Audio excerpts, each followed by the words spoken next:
तेच खड्डे आता ओपन म्हणजे भरलेच नाही, उन्हाळ्यात नाही भरले, पावसाळ्यात नाही भरले, म्हणजे तेच खड्डे रिपेअरिंगचा कॉन्ट्रॅक्ट येतो तेवढ्या पुरते भरले तर डबल जेसीच हीच परिस्थिती. घडी टाकतात एवढी मोठी 4 नंबर. तुमच्या या दुर्लक्षामुळं आज दररोज एक ना एक ॲक्सिडेंट होतं, कोणी मृत्युमुखी पडते तर कोणी जायबंदी होतं. एवढी मोठी अवस्था आज भिवंडी वाडा रस्ता झाला, कामन पायगाव रस्ता झाला, अंबाडी पडगा झाला, एवढे खड्डे पडले तर गाडी चालवायची कशी. यासाठी आज आम्ही प्रांतसाहेबांना सांगितलेलं आहे आणि या सार्वजनिक बांधकाम विभागाच्या अधिकाऱ्यांना आम्ही लवकरच या रस्त्यावर नेऊन खड्ड्यामध्ये उभे करणार आहेत.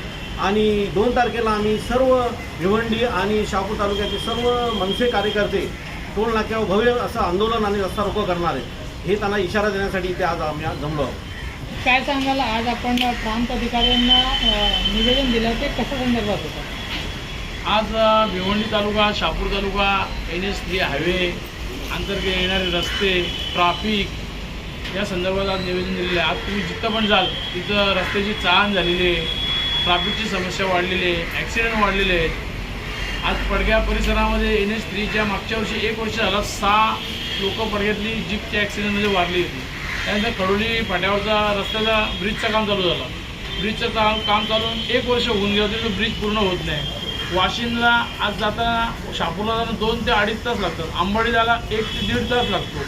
आज तुम्ही काल्हेर कशी ह्या रस्त्याला गेले तर तुम्ही 12ही महिने, पावसाळा असो उन्हाळा असो, ही ट्रॅफिक असते.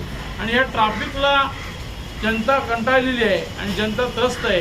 यासाठी आम्ही आत्ता प्रांत साहेबांना निवेदन दिलेलं आहे. 2 ऑगस्टपर्यंत त्यांना 1 ऑगस्टपर्यंत त्यांना सांगितलेलं आहे की ह्या सर्व याच्या काय कामं झाली नाही, डागडुगी रस्त्याची झाली नाही किंवा ट्रॅफिकची समस्या कंट्रोलमध्ये आली नाही, तर 2 तारखेला जन आक्रोश आंदोलन मनसे भिवंडी लोकसभेतर्फे पडगा टोल नाका येथे होईल आणि रस्ता जाम आंदोलन करण्यात येईल.